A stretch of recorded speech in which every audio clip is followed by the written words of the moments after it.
Mesdames, Messieurs, bonjour et merci de renouveler votre confiance et votre fidélité à votre émission Le Jury du dimanche, e-radio, ITV, immeuble Béli-Bousseau au point E. On est juste en face de l'IPRES et nous avons le plaisir de recevoir Amadou Ly, le directeur général d'Akili. Bonjour Amadou Ly. Bonjour Mamoudou. Et merci d'avoir accepté notre invitation. Merci à vous de nous avoir invités.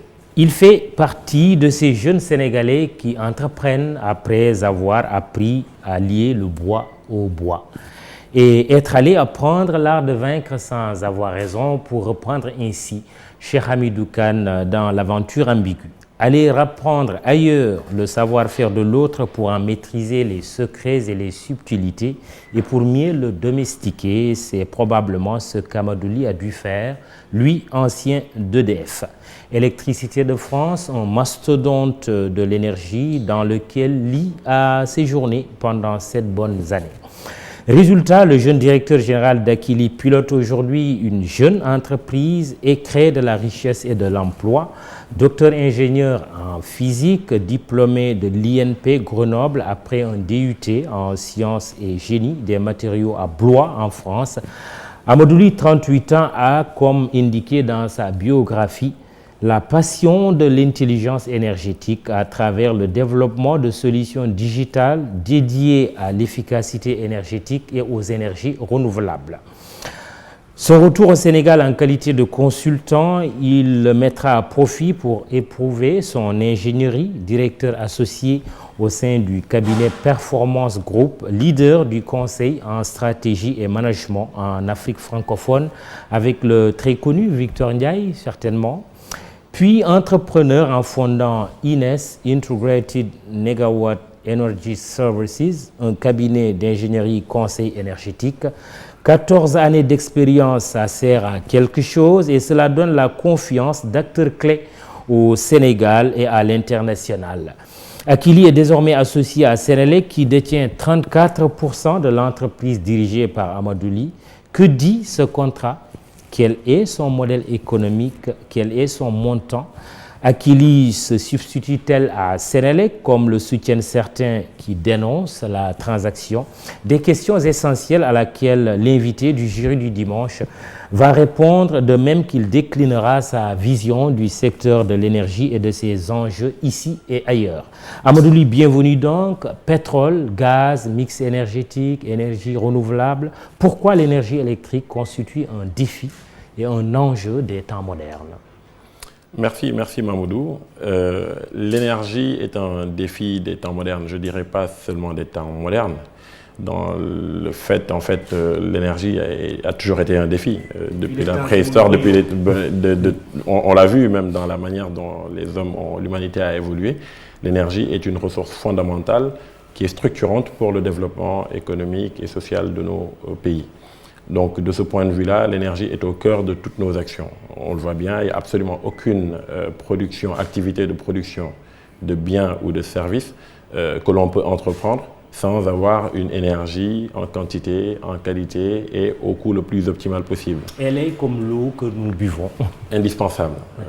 Indispensable à notre économie, indispensable à nos activités au quotidien, pour notre confort, pour notre sécurité, pour notre productivité, pour notre économie tout court. Donc, de mon point de vue, l'énergie est un défi fondamental. Et maintenant, quand on dit que l'énergie est un défi, il faut essayer de le comprendre parce qu'il y a différentes perspectives suivant lesquelles on peut analyser ces défis-là. L'équation, ou disons la problématique de base à laquelle on essaie de répondre dans le secteur de l'énergie, c'est la problématique de comment faire pour que l'offre soit toujours au moins égale à la demande. Jusqu'à un passé très récent, encore aujourd'hui, l'énergie électrique avait cette caractéristique d'être pas stockable, non stockable. C'est un peu moins vrai aujourd'hui. Il y a de plus en plus de technologies qui sont là, qui permettent d'envisager des stockages de masse. Mais globalement, pendant longtemps, l'énergie n'était pas stockable, sauf dans certaines conditions particulières avec les barrages, etc.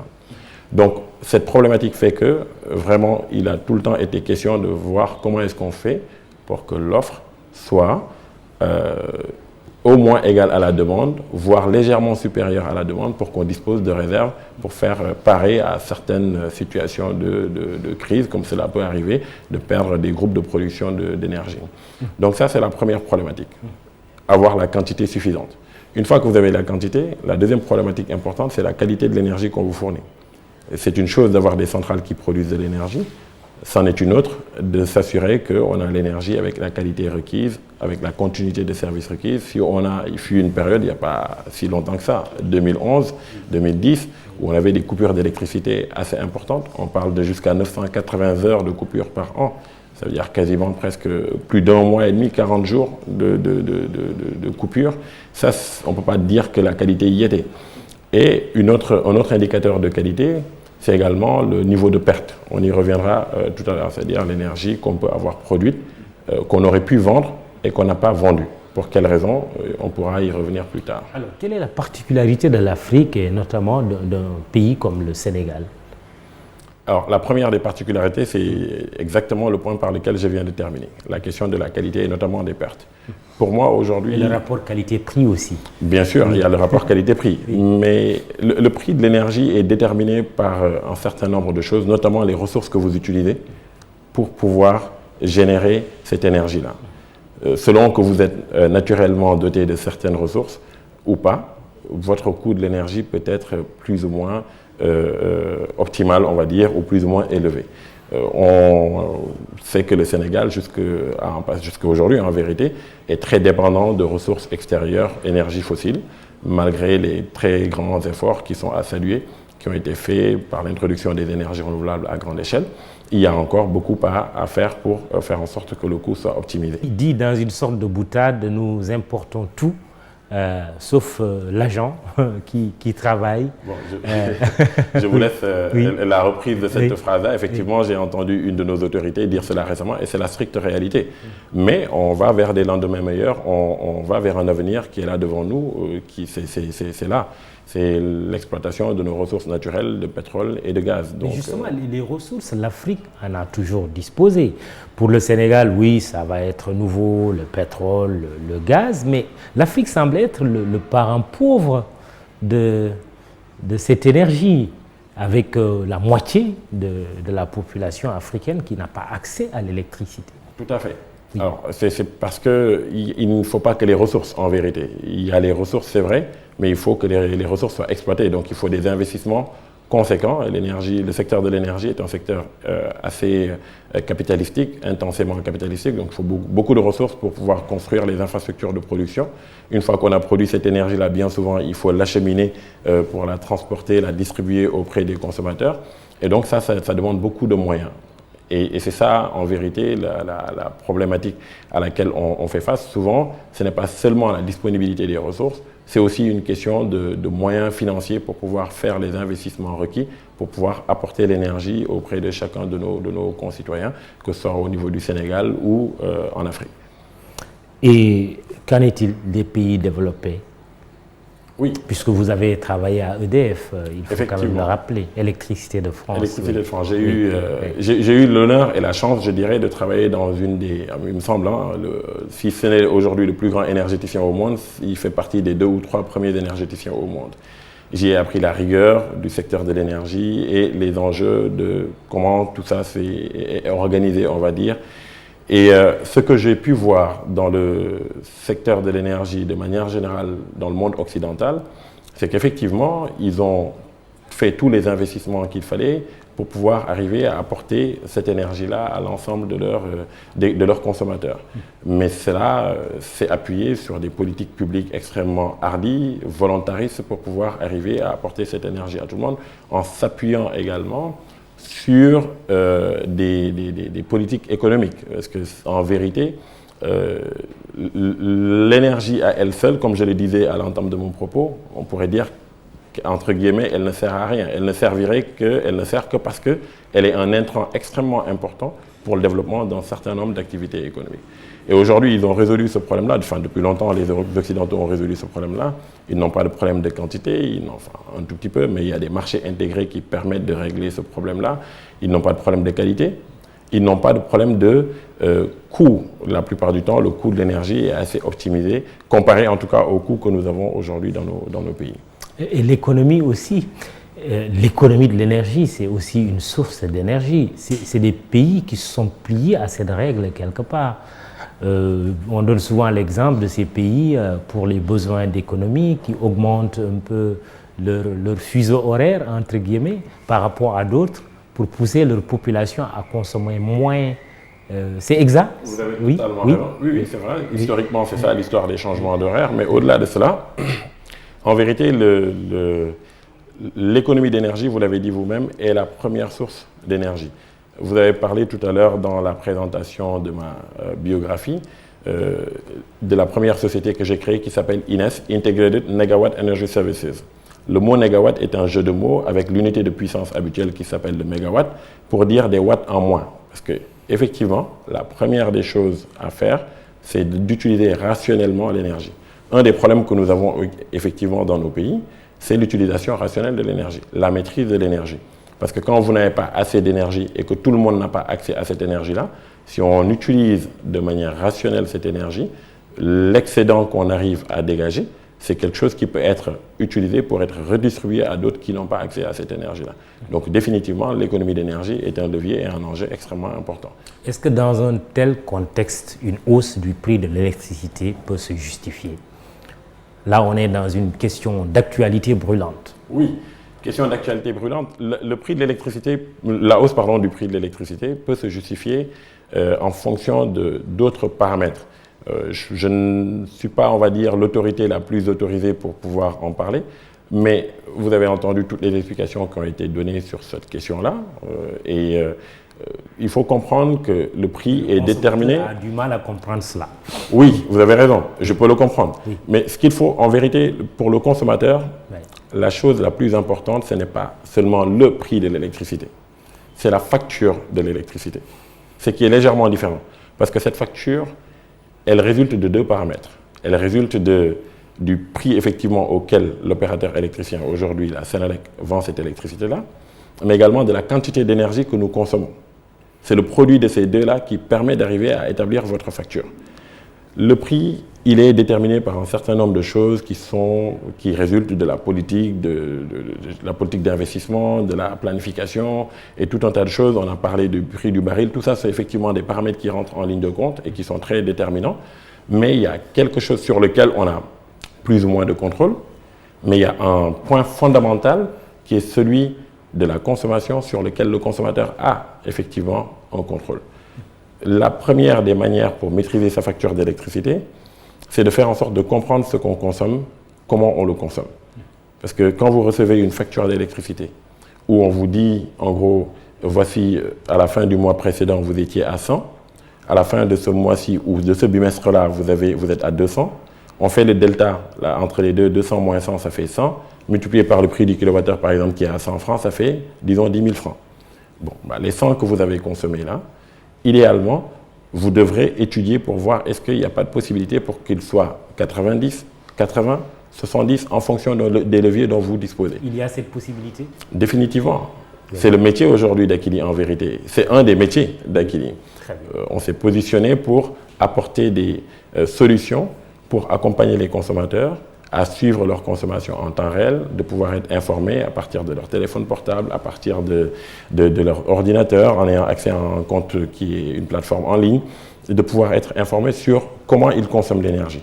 Et qu'est-ce qu'il y a comme anomalie dans cette consommation-là, et aller au-delà en leur donnant des conseils, et au-delà même des conseils, aller avec des solutions de financement lorsque cela requiert de faire des investissements pour faire des économies d'énergie. Un suivi à la seconde de sa facture d'électricité pour pouvoir anticiper, c'est ce que vous offrez comme... On est capable de l'offrir, ce suivi à la seconde, mais il n'aurait pas cette valeur ajoutée-là. On suit à la minute, c'est déjà pas mal parce qu'il y a des contraintes de données qu'on reçoit. C'est des données, c'est une quantité de données assez importante. Concrètement, ça donne quoi? J'ai ma consommation d'électricité, je vois qu'à un temps T, je suis à 100, je peux me réajuster pour être à 50, pour être encore plus bas. C'est ça qu'il faut comprendre? Alors, c'est pas exactement ça. Oui. La logique, c'est vous êtes en train de consommer l'énergie. Je donnais l'exemple de tout à l'heure, entre deux factures, sans que vous n'ayez su ce qui s'est passé entre les deux dates, sur une période de 2 mois ou de 2 mois. Si vous avez un outil qui vous permet de pouvoir dire, par exemple, prenons vos bureaux ici, de pouvoir suivre la consommation à tout instant, et qu'à la fin de la journée ou bien le lendemain, qu'on vous fasse un rapport en vous disant voilà comment la consommation a été dans votre journée hier. Vous pouvez voir est-ce qu'il y a des moments où les bureaux étaient censés être inoccupés et quand vous voyez qu'en face il y a une consommation assez importante, vous pouvez vous dire là il y a une anomalie. Parce que si les bureaux ne sont pas occupés, la consommation d'énergie devrait baisser. Donc c'est le genre de situation que nous détectons, que nous essayons d'identifier pour accompagner les consommateurs à mieux les maîtriser et éviter justement qu'il y ait des déperditions d'énergie, comme on appelle ça. Cela est valable pour les ménages comme pour les entreprises. Totalement. Dans les maisons aussi, on peut procéder de la sorte. Définitivement, on peut procéder de la même sorte. Aujourd'hui, par exemple, vous prenez un ménage, un foyer dans lequel vous avez un couple avec des enfants qui travaillent, qui partent au travail justement dans la journée, les enfants qui partent à l'école par exemple, et peut-être qu'il y a des domestiques qui restent à la maison pour gérer cette maison-là. On peut suivre l'activité énergétique de la maison pour voir est-ce qu'elle est normale par rapport au nombre de personnes qui sont présentes à ce moment-là. Donc c'est le genre d'éléments que effectivement nous apportons aux consommateurs. Le jury du dimanche e-radio ITV avec le directeur général d'Akili Amadouli, nous allons justement écouter le premier auditeur qui vous interpelle, qui vous parle. Bonjour Amadou et Mamoudou. Je pense que je ne vais pas féliciter Amadou pour le moment, mais je vais plutôt l'encourager dans la mesure où je sais qu'il n'a pas encore fait le tiers de son chemin, car c'est quelqu'un que je connais depuis ses débuts avec Inès de Performance Group. Il s'est battu pour en arriver là et à chaque fois que je suis en face de lui, c'est l'image du chantier de NMA qui me revient en tête. Un chantier où j'ai vu Amadou tirer les câbles comme un ouvrier électricien et cet acte m'a beaucoup marqué. Et c'est depuis ce jour que j'ai cru en lui. Certes, il a fait un grand pas sur le chemin de la réussite, mais il n'a pas encore atteint ses objectifs. Et je prie au bon Dieu de guider ses pas sur la voie du succès. Merci. Quelqu'un qui vous connaît bien apparemment, qui prie pour vous, mais qui vous challenge aussi. Tout à fait. Merci Mamoudou. Bon, oui. Ce qui est dommage, c'est que je n'arrive pas à j'écouter pour essayer de reconnaître parce qu'il ne s'est pas identifié. Oui. Et je n'ai pas pu identifier la personne, mais en tout cas, qui qu'elle soit, je la remercie parce qu'effectivement, c'est quelqu'un qui me connaît bien. Quelqu'un qui remonte à NMA Sanders. NMA Sanders a été le premier client que j'ai eu au Sénégal, le premier qui m'a payé. De feu Ahmed Amar. Paix à son âme. Vraiment, c'est le premier qui m'a fait confiance, qui m'a payé 5 millions de francs CFA pour que je fasse un travail d'audit énergétique chez lui. Et derrière ce marché-là, il m'a reconfié un autre marché de 25 millions de francs CFA pour exécuter et mettre en œuvre les recommandations qu'on lui avait données pour pouvoir faire des économies d'énergie. Et c'est une relation de confiance qui s'est tissée depuis lors avec le groupe NMA. On a travaillé pour Pastami. Et effectivement, plus que des félicitations, ce sont des encouragements et un challenge. Aujourd'hui, nous nous sommes tournés vers autre chose. Oui. Parce que l'entreprise que je dirige aujourd'hui, qui s'appelle Akili, oui. Son métier et son positionnement est légèrement différent de ce qu'on faisait avec Inès. Inès, je suis venu avec une logique d'ingénieur, on va dire. Je suis docteur en physique. Je voulais monter un cabinet d'ingénierie conseil pour accompagner les gens pour qu'ils comprennent comment on fait pour réduire leur facture d'électricité. Ça a été un peu compliqué, c'était en 2013. Puis au bout d'une année, j'ai compris qu'il fallait changer de stratégie. Et c'est là où l'idée d'en faire une solution, donc quelque chose de facilement accessible à l'ensemble des consommateurs, de pas très cher, voire pas cher du tout, qui permettent justement de pénétrer le plus largement possible au niveau des différents consommateurs. Oui. C'est comme ça qu'Akili est né et Inès est une très belle aventure qui a permis de démarrer tout cela et aujourd'hui on est en train de transformer totalement le paysage, me semble-t-il, énergétique du Sénégal. On y viendra tout à l'heure sûrement. Mais justement, aujourd'hui, il semble que vous pesez lourd, en tout cas beaucoup plus lourd. On parle de plus de 180 milliards montant du contrat qui vous lie à Sénélec. Dites-nous comment cela est arrivé, cette relation avec Sénélec. Merci Mamoudou. Vous avez bien raison de souligner ce point-là. Il est important d'abord, avant de venir sur le montant du contrat et les tenants et les aboutissants, de rappeler le cadre dans lequel notre coopération avec Senelec a démarré. Une sorte d'historique, un peu pour que les gens comprennent d'où on vient. Akili, comme je le disais tout à l'heure, est né de Ines, une première entreprise que j'ai eu à créer. Quand j'ai voulu développer cette application, il fallait pouvoir collecter les données en temps réel. Cette collecte de données requiert d'avoir soit des compteurs intelligents, soit de rajouter des capteurs sur les compteurs pour récupérer ces données-là. En tout état de cause, les compteurs n'appartiennent ni au client, ni à Ines. Donc, il fallait discuter avec Senelec pour pouvoir avoir à minima leur autorisation pour pouvoir accéder aux compteurs. Et dans un monde idéal, parce que c'est la nouvelle ère de l'énergie digitalisée, avec tout un tas de services, il faut que juste nos compatriotes comprennent qu'on est en train de vivre une période fondamentale, charnière, comme dirait l'autre, avec un passage d'un monde où on vendait de l'électricité à un monde où on va vendre des services énergétiques. Et ça, ce changement-là, il est permis par la digitalisation, cette ère de l'économie numérique, etc. Il y a un changement de paradigme. Il y a un changement fondamental de paradigme, Mamoudou. Il y a un changement fondamental de paradigme que les Occidentaux ont compris. J'y viendrai, si on en a l'opportunité tout à l'heure, pour faire la comparaison justement entre un pays comme la France, par exemple, ou d'autres pays occidentaux, et le projet dont il est question qui fait l'objet de ce contrat. Senelec-Akili. Donc je reviens sur ce point de la relation Senelec-Akili. Donc voilà comment nous avons approché dès 2015, en vérité, fin 2014, début 2015, la direction générale de Senelec pour expliquer le projet que nous avions. Et on a eu à signer un MOU, un Memorandum of Understanding, ou un accord cadre, disons, de coopération, pardon, pour tester la solution que nous proposions. Pendant un an, entre 2015 et 2016, nous avons procédé à des tests chez différents directeurs de Senelec qui ont permis d'éprouver notre solution.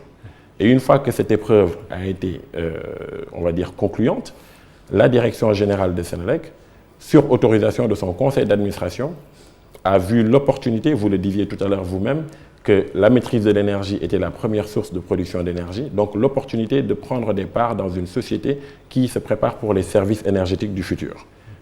Et société qu'on a donc baptisée Akili, parce que c'était le nom du produit, mais on ne pouvait pas les faire rentrer dans Ines, donc il a été décidé de créer une nouvelle société. Société dans laquelle donc Senelec détient 34% des parts, qui est une filiale parmi d'autres. Ce n'est pas la seule filiale que Senelec a. Senelec a Excelec, dans laquelle ils ont 30% des parts. Senelec a été dans Simelec, et toujours, me semble-t-il d'ailleurs, dans Simelec, dans laquelle ils ont 34% des parts.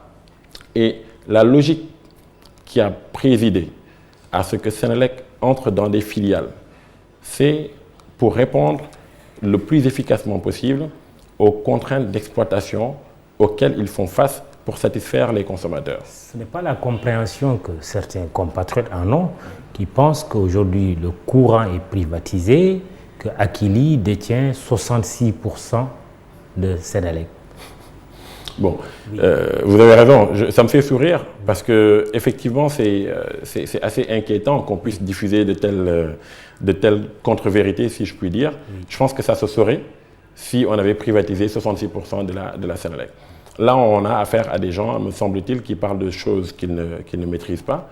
Et c'est encore une fois l'occasion de vous remercier, de nous donner l'opportunité de nous expliquer face aux Sénégalais. C'est l'inverse, c'est Senelec qui a pris des parts dans Akili, de 34%. Exactement ça. Et vous détenez les 66%. Nous, oui. En l'occurrence, oui. Amadou Ly, oui. Samba Laobé Ndiaye et Victor Ndiaye sommes les autres privés sénégalais qui détenons les 66%. Il n'y a pas d'autre... Il n'y a au jour d'aujourd'hui aucune autre structure externe. Au jour d'aujourd'hui. Alors, ce contrat, c'est quand même des milliards. Le montant exact est de combien déjà? Le montant exact est de 186 milliards sur 10 ans. Mais ce que je veux dire par là, c'est 186 milliards pour fournir un système d'exploitation et...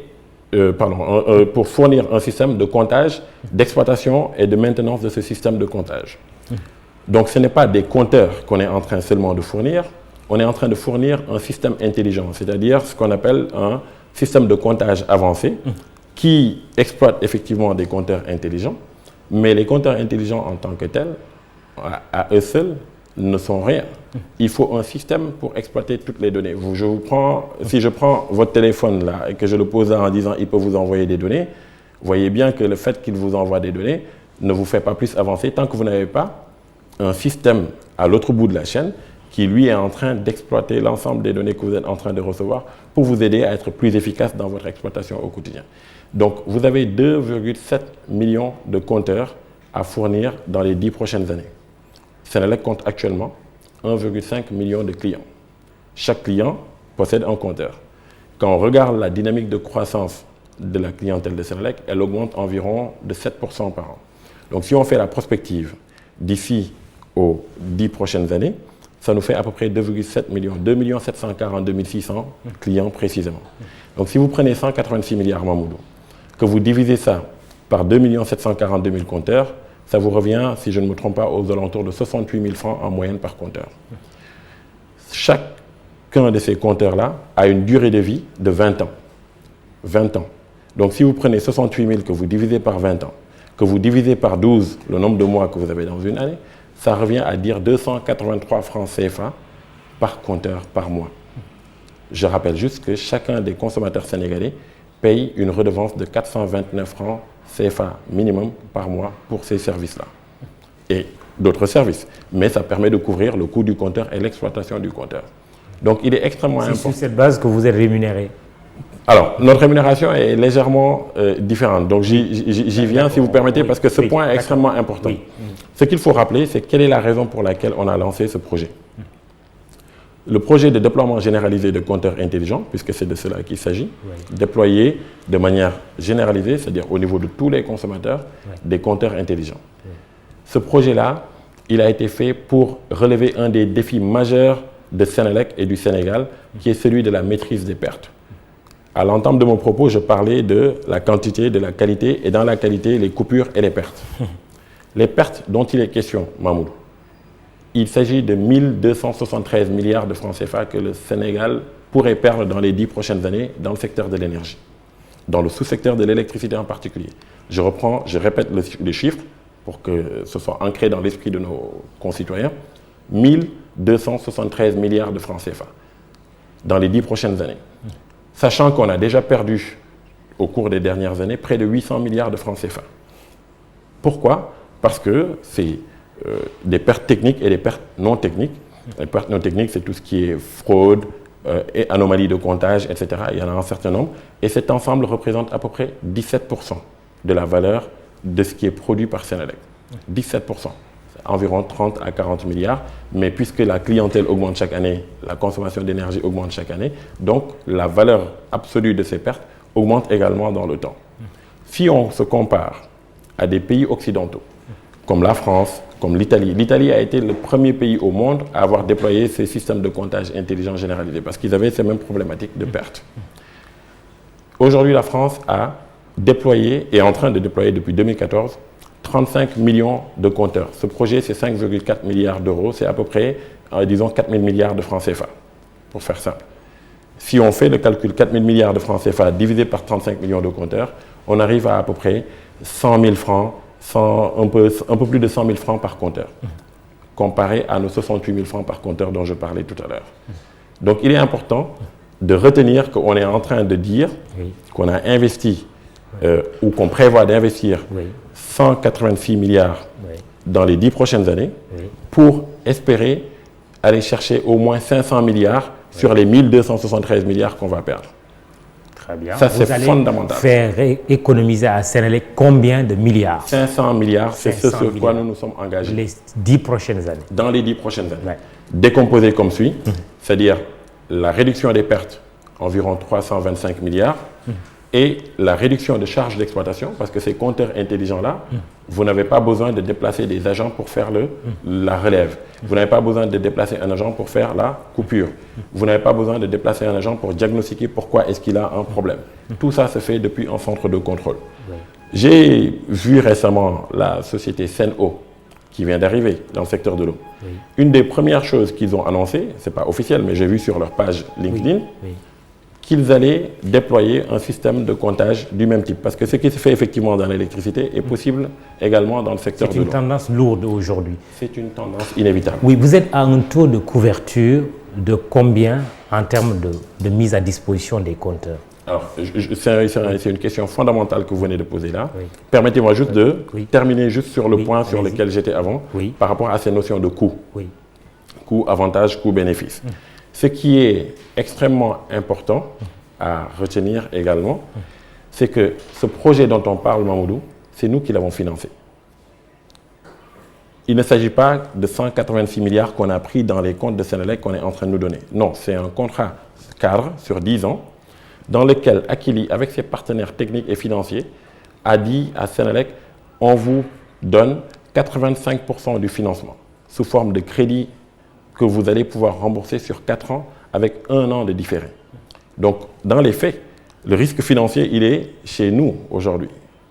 Puisque c'est nous qui, à chaque fois que nous donnons un compteur à Senelec, lui disons tu nous payes 15% et les 85% restants, tu as 1 an de différé, le temps d'installer ce compteur-là, puis après tu as 3 ans pour l'exploiter et nous rembourser. Oui, vous existez depuis 3 ans au moins, vous n'avez pas perdu, en toute honnêteté, vous n'avez Non, pas non, non. perdu de l'argent. On n'a même pas encore commencé. Le contrat a été signé l'année dernière après 1 an de négociation. D'accord. C'est pour ça que je vous disais, Ok. votre question de tout à l'heure, on y viendra. Au mois de décembre dernier, nous avons livré les 2000 premiers compteurs parce que c'était la logique dans laquelle nous étions, faire un petit pilote d'abord avant de passer à l'échelle. Donc les compteurs sont aujourd'hui livrés dans les magasins de Senelec et nous attendons le go de la direction générale pour pouvoir commencer le déploiement. Ce qu'il est important de noter, Mamoudou, c'est qu'on parlait tout à l'heure de comment on fait pour maîtriser sa consommation. Ces compteurs vont permettre de transformer radicalement l'expérience du consommateur sénégalais. Vous allez, depuis votre téléphone, pouvoir avoir accès à votre consommation à tout moment. Vous allez, depuis votre téléphone, pouvoir recharger votre crédit sur votre compteur Woyofal. C'est pour ça d'ailleurs qu'on a appelé ces compteurs-là Woyofal Plus, parce qu'ils apportent quelque chose de plus. Et vous allez, depuis votre téléphone, pouvoir contrôler et faire toutes les interactions que vous faisiez jusqu'à présent, que vous étiez obligé de faire localement, vous allez pouvoir les faire maintenant depuis votre téléphone de n'importe où dans le monde. Ça, c'est quand même quelque chose de nouveau et de radical. On reviendra sur ce point puisqu'il y a des auditeurs qui vous ont interpellé. Mais pour revenir au contrat, vous avez donné des éléments objectifs qui ont pu fonder cette relation que vous avez aujourd'hui avec Senelec, Akili Senelec. Est-ce qu'il y a eu un appel d'offres ou un appel à concurrence? Parce que certains ont semblé vous reprocher d'avoir bénéficié d'un coup de main de l'ancien directeur général, devenu ministre du pétrole et des énergies. Est-ce que vous pouvez vous expliquer sur ce point? Tout à fait. Oui. Alors, ce qu'il faut d'abord rappeler, c'est, encore une fois, je le disais tout à l'heure, Akili n'est pas la seule filiale de Senelec. La raison pour laquelle Senelec a décidé d'investir dans des filiales, c'est pour répondre à des contraintes d'exploitation. Donc, c'est-à-dire des problèmes sur lesquels, pour aller vite, il fallait passer par les filiales. Puisque le droit le lui permet. Le droit communautaire le lui permet. Senelec est une société anonyme qui est également régie par le droit communautaire, notamment l'acte uniforme des sociétés commerciales et de l'OHADA, j'entends, des sociétés commerciales et des GIE. Et c'est dans ce cadre que Senelec signe avec toutes ses filiales, j'insiste, toutes ses filiales, des conventions réglementées qui lui permettent de contracter pour répondre aux services ou rendre les services que Senelec souhaite confier à ces filiales-là. C'est le cas de Excelec. Ça a été le cas de Simelec, par exemple, entre 2003 et 2013, qui a fourni les compteurs à Senelec sur une période de quasiment 10 ans. Sauf que c'était des compteurs électromécaniques qui ne sont plus d'actualité aujourd'hui. Donc, on n'a bénéficié d'aucune faveur. On a utilisé ce que, aujourd'hui, et Senelec, en vérité, avait déjà fait, comme je vous le dis, depuis 2003, et entre 2003 et 2013, on a utilisé des mécanismes qui étaient là, qui étaient utilisés par Senelec pour répondre plus rapidement aux demandes des consommateurs. C'est Senelec qui a décidé de ne pas faire un appel d'offres, ou en tout cas un appel à concurrence. Alors, de la concurrence, il y en a eu. Ah, il y en a eu? Oui, de la concurrence, il y en a eu. Vous avez été concurrencé par qui? Que par des sociétés étrangères. Enel, dont je parlais tout à l'heure, Huawei, pour ne pas la nommer, et d'autres sociétés, toutes ont approché Senelec pour pouvoir faire ce projet-là avec eux. On a parlé d'un intérêt de Sonatel un moment, puisque vous êtes en train de citer. Et est-ce que vous pouvez le confirmer? Je ne peux pas me prononcer sur ça parce que c'est une question peut-être de stratégie pour Sonatel. Engie. C'est possible. Oui. C'est possible. Oui. C'est possible que Sonatel ait voulu se positionner sur ce marché-là. Mais ça, Il y a Huawei. Pourquoi je parle de Sonatel? C'est parce qu'il y a une continuité aussi aujourd'hui dans ce monde-là entre la gestion de l'énergie et les technologies. Vous avez totalement raison. Le digital, oui. On est au croisement, ce secteur est extrêmement stratégique, Mamoudou. Oui. Parce qu'en fait, on est au croisement des chemins Oui. entre le secteur de l'énergie classique, conventionnel, et le secteur des télécommunications. Donc, il y a effectivement un certain nombre de compagnies qui évoluent dans le secteur des télécommunications qui essayent de rentrer dans le secteur de l'énergie, et notamment dans ce segment du comptage intelligent, parce que les compteurs utilisent de la télécommunication. On met des puces à l'intérieur ou d'autres technologies de communication pour pouvoir remonter ces données-là. Vous pourriez vous ouvrir un jour à ces grands ou assez gros, c'est selon. Naturellement.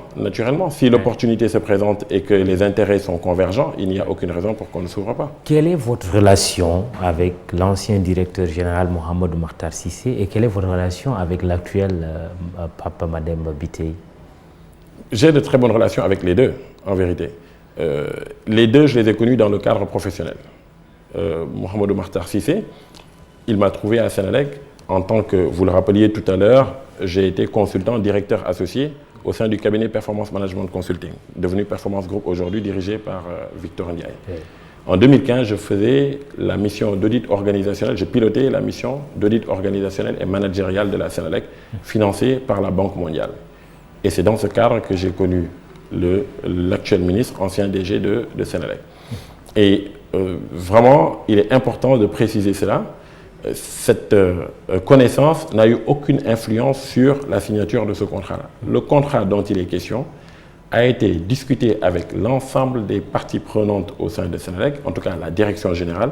On a mis 1 an, Mamoudou, 1 an à discuter avec la direction générale de Senelec. Je n'ai pas dit le directeur général, la direction générale, c'est-à-dire l'ensemble des directeurs, directeur du système d'information, directeur de la distribution, directeur du commercial, etc., directeur du juridique, directeur financier.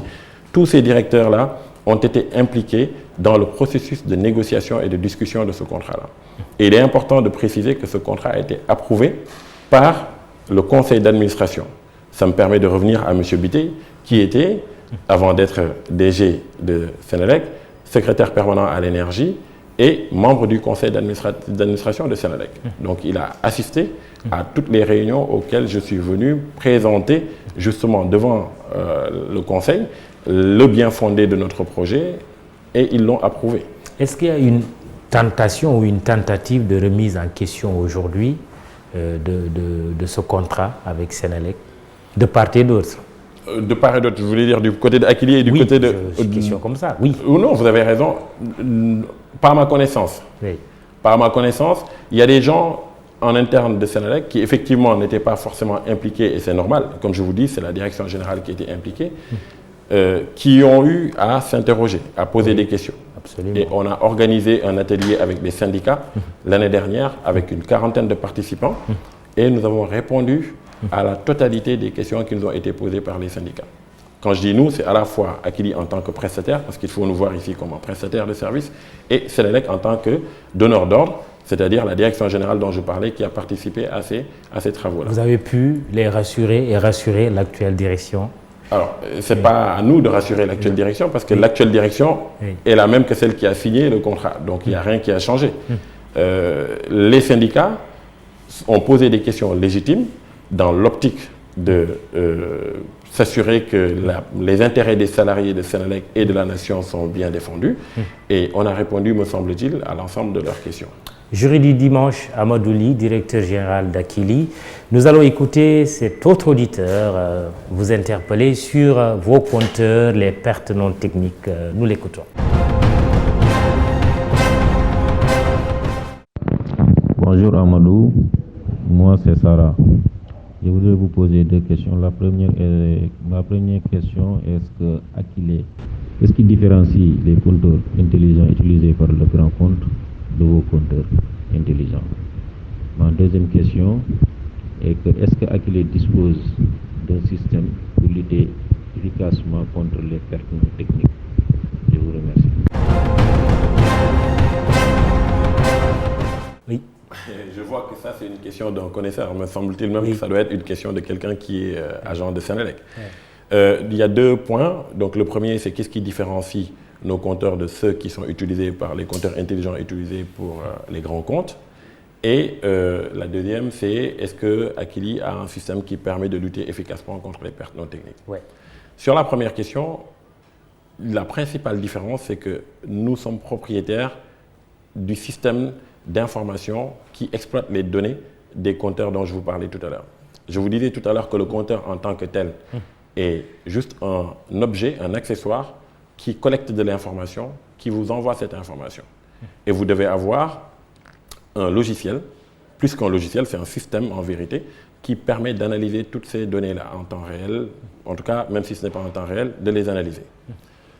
Nous, aujourd'hui, le système que nous avons, c'est notre système. C'est-à-dire, là, je suis en train donc de faire référence à des questions de souveraineté nationale. Parce que vous ne pouvez pas imaginer un réseau de compteurs intelligents, tous contrôlables à distance, que vous mettez entre les mains d'un système détenu par des tiers. Quand je dis des tiers, c'est-à-dire des sociétés étrangères.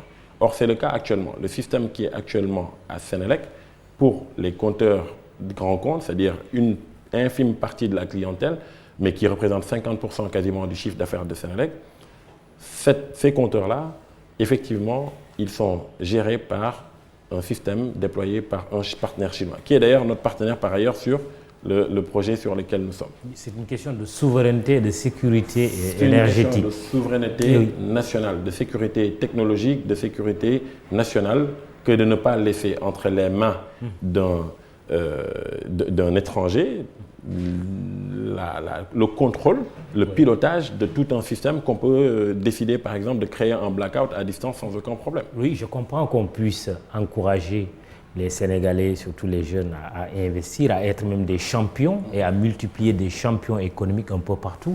Mais en même temps, nous sommes dans un monde ouvert. Comment concilier les deux?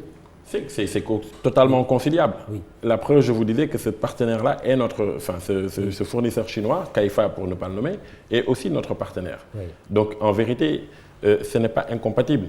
C'est juste que changer de posture en leur disant, écoutez, nous voulons bien travailler avec vous, mais suivant telle et telle condition dans lesquelles nous pouvons aussi occuper une place plus importante, parce que ce qui fait la quintessence de ces systèmes, c'est l'intelligence du système. Ce n'est pas tant l'objet qui est un objet connecté.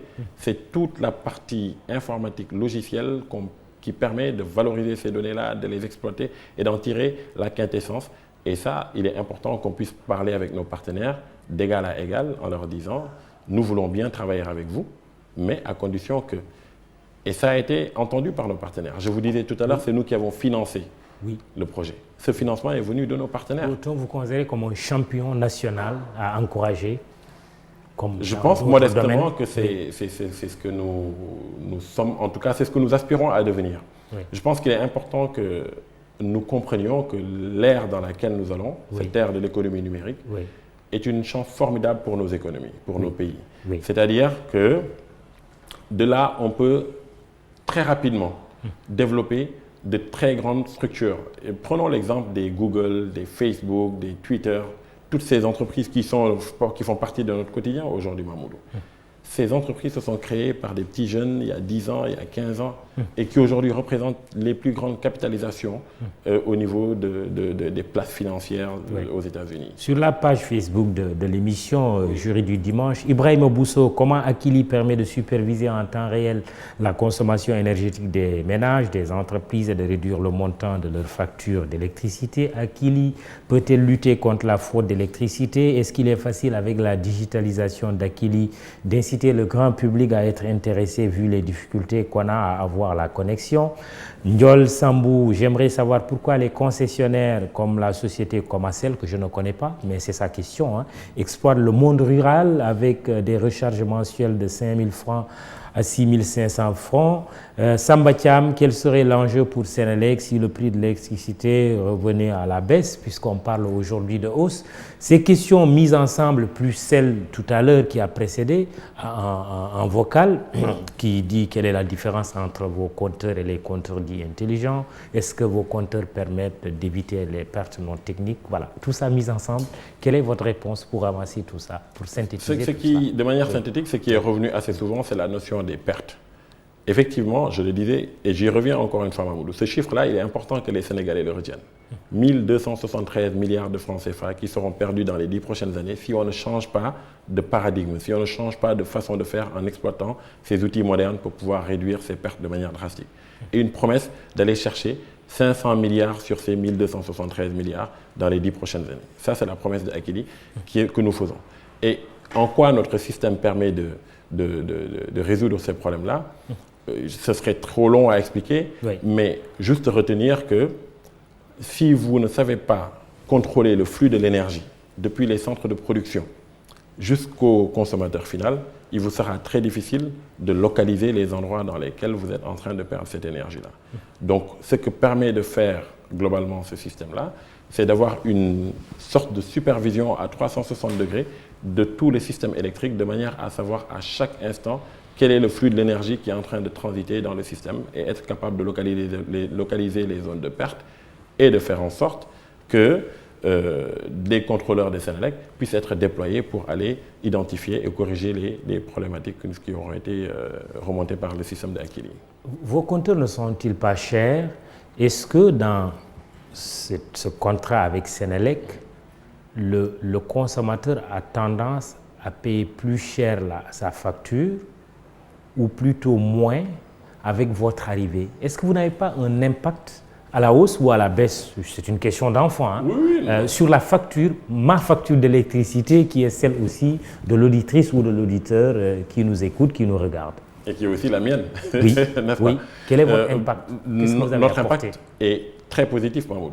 Ah oui. Tout ça est fait pour aller vers la réduction de la facture d'électricité pour les consommateurs. De deux façons.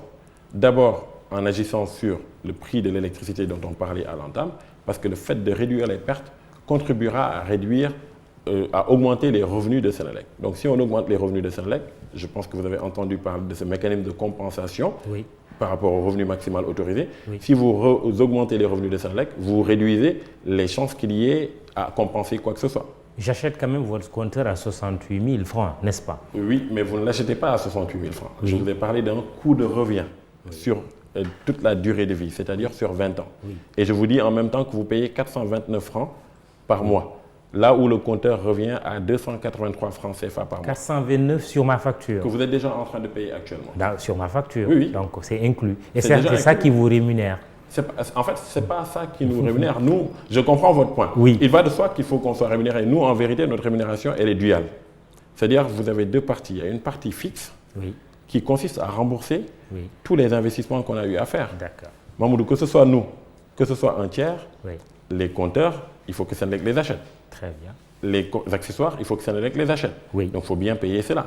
Oui, Et à côté maintenant, le service que nous rendons de supervision pour bien localiser les pertes, contrôler, etc., nous avons demandé à Senelec de nous rémunérer sur le résultat. C'est-à-dire si effectivement nous générons les économies que nous avons promises, les 500 milliards d'économies, nous disons une fois qu'on a défalqué les 186 milliards au bout du compte, qu'il y ait une clé de répartition qui nous permette d'être rémunérés. Vous avez des partenaires nationaux, internationaux. Le PDG d'EDF vous a rendu visite il n'y a pas longtemps. Et est-ce que cela signifierait quelque part que vous allez vous ouvrir davantage à ces gros, première chose, mais deuxième chose, ça veut dire que votre modèle est aujourd'hui certifié au plan international aussi? 200%, il est totalement certifié. Sérieusement? Ah oui. Prenons l'exemple du groupe EDF par exemple. Oui. Ils ont près de 5 ou 6 filiales qui font ce que fait Akili. Parce qu'ils ont, et c'est ce qu'ils appellent, ils ont créé récemment d'ailleurs une nouvelle direction qu'ils appellent le Local Energy Management, la gestion intelligente de l'énergie à l'échelle locale, c'est-à-dire à l'échelle des consommateurs. Et c'est ça que Akili fait. C'est l'avenir du secteur Mamoudou. Ça, vraiment, retenez-le aujourd'hui, Inch'Allah Ta'ala. D'autres occasions certainement nous seront données pour en discuter.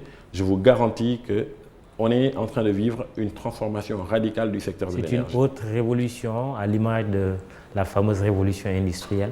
Oui, les gens parlent de 4e révolution industrielle. En tous les cas, elle est induite par cette digitalisation massive des process, cette digitalisation massive des outils de production.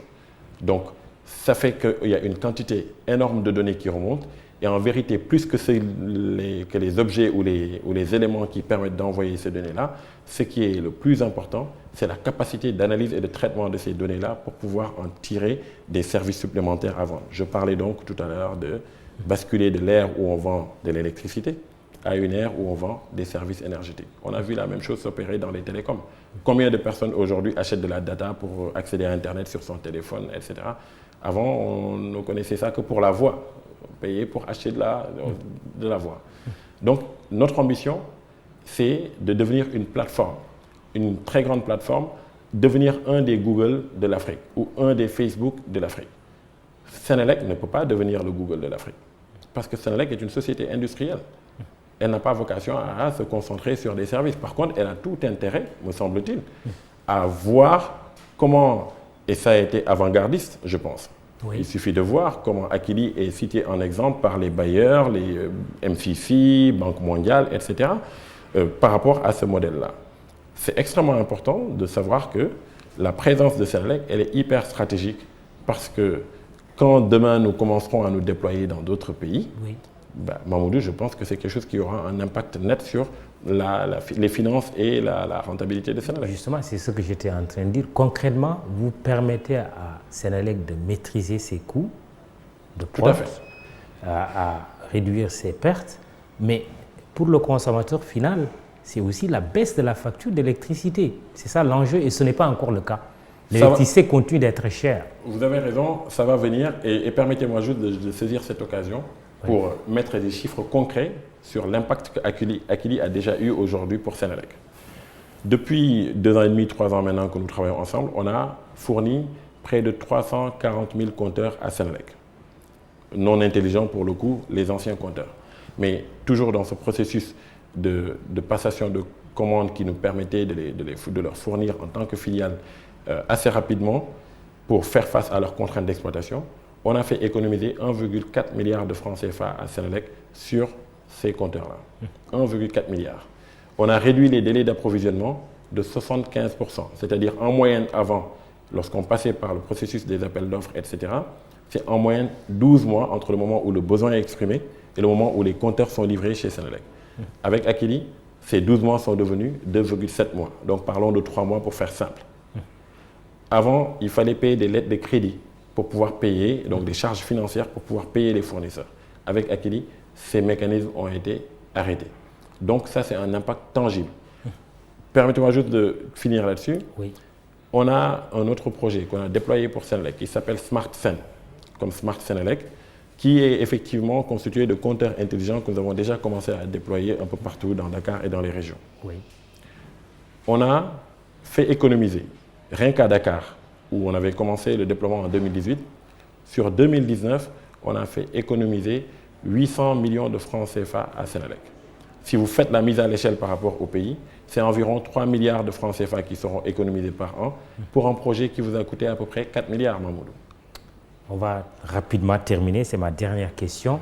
Senelec, elle est en train institutionnellement, avec la transformation donc, de Senelec en holding, avec aussi le défi de l'accès universel à l'électricité grâce au gas to power. Et cela devrait aboutir à quoi? Je veux avoir votre sentiment. Il faut privatiser Senelec ou garder le modèle actuel?